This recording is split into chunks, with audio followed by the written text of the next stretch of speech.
trash and garbage. We all make it. Some of us get it picked up, while others take it to a local transfer station.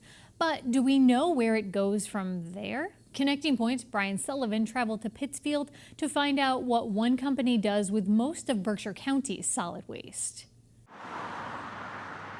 The city of Pittsfield may not be the burgeoning industrial powerhouse that it was during its heyday, but an argument could be made that it's on its way back.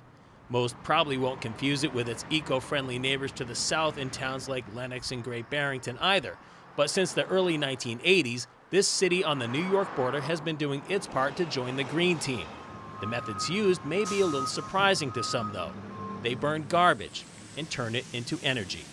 Of the 4 Covanta facilities here in the state of Massachusetts, the Pittsfield location is the smallest, and they're still taking in 7,000 tons of garbage every month and 84,000 tons per year. One difference between this location and others is that this one is open to the public, and on any given Saturday, cars can be found lining the parking lot as residents drop off household items.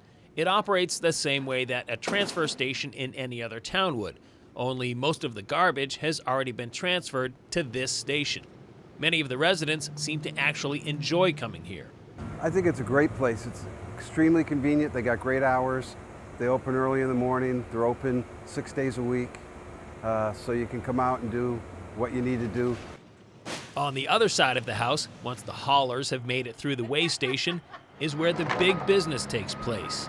Big machinery, big trash trucks, and of course, big piles of solid waste. We're taking in anywhere from 300, 350 tons a day we bring in. The reason why we do that, on the weekend, Saturday and Sunday, we're shut down. So we have to fill up on waste as we're burning it during the week. And then Saturday and Sunday, we work that pile back down like a big battery. That big garbage-powered battery runs 24 hours a day, 7 days a week. And that requires around-the-clock supervision. Enter the control room. The folks in here are monitoring the boilers and everything around them. The person in the captain's chair here gets to have what appears to be a lot of fun, moving the waste from point A to point B, clearing space for new waste, and moving older material to the other dock to be put into the boiler. And while this overview of the operation simplifies the process, it's much more complex. The furnaces have what we call ATRs, ash transfer rams. They're hydraulically controlled. That tumbles the waste down through the furnace. The furnaces have a primary and a secondary chamber. The primary is where the waste is on the floor, and the secondary chamber is where the gases exit and there's still combustion going on through the furnace. We operate roughly around 1800 to 1820 degrees in the primary, and then we cool the gas down in the secondary to 1600 to 1650 degrees, and that's the temperature of the gas going in to the boiler. That's where the energy is absorbed through the metal of the boiler into the water to generate steam. That steam is produced at roughly 1.5 million pounds per day. And unlike Covanta's other 3 plants here in the Bay State, Pittsfield doesn't put its energy on the grid. Instead, it's delivered through this 1-mile pipeline to the Crane Company in the neighboring town of Dalton. There, it's used to dry the paper in the manufacturing process. The steam from Covanta allows them to reduce their carbon footprint by not using steam generated by burning fossil fuels. Crane, the sole supplier of U.S. currency paper, and Covanta Pittsfield have enjoyed a symbiotic relationship for the better part of the past 4 decades. It's a codependency, I would say. Ultimately, we require them to provide our steam and our thermal energy, and without us, they would not have a big source of revenue, probably the biggest source of revenue for this plant. In 2016, that codependency almost came to an end, as well as the relationship that Covanta has with the city of Pittsfield, when, due to economic pressures, the plant nearly shut its doors. With some help from local and state government officials, a resolution was agreed upon to keep the plant here.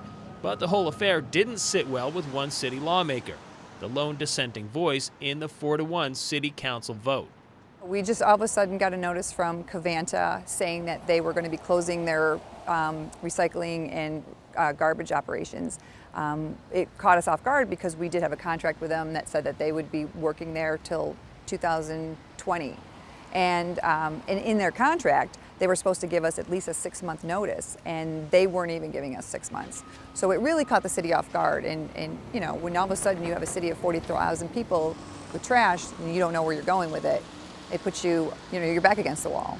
And it's not only the city of Pittsfield that's affected. In order to reach its 84,000-ton annual threshold, this operation is bringing in garbage from as far south as Great Barrington and as far north as Williamstown and North Adams. If anything, 2016 served as a bit of a wake-up call for Pittsfield and for Crane Paper. If that were to end, we would invest $4 to $5 million in capital equipment in our facility, and then we would use natural gas to produce the steam. That would add additional costs to our operations, not only for the capital, but also on an ongoing annual operating costs. We've been going through our recycling, and we've been going through the way we pick up our trash, trying to save money, trying to figure out if we have to haul it to Springfield or haul it somewhere else, the increased costs. So the Resource Recovery Commission has really been more active. And if they had given us a heads up, we would have been more active back in 2016, already starting to look for a solution for them.